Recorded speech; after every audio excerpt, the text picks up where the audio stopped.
There may be a time, if you haven't experienced this, where God will allow you to get some things during your journey, only to find out that, number one, it was never God's perfect will, but He allowed you to have it anyway. And then you would say, well, why would God allow that to happen? The Bible says in the book of Proverbs, the 20th chapter, verse 30, it says, sometimes it takes a painful experience to make us change.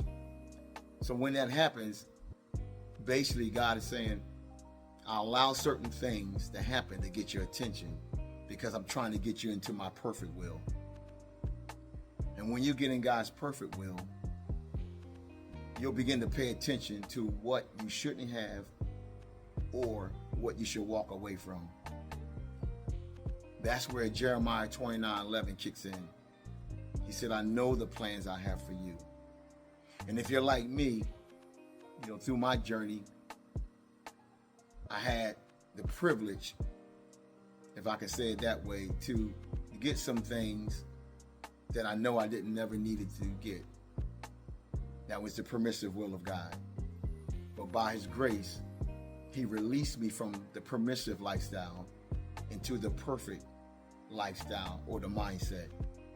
That's where you want to be. You want to be in God's perfect will.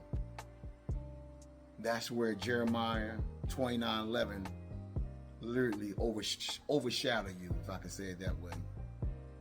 Then you know the heartbeat of God and you know the mind of God. Or as Paul said, that we have the mind of Christ.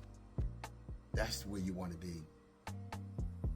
The permissive will that's the painful side of what God allowed. You don't want that.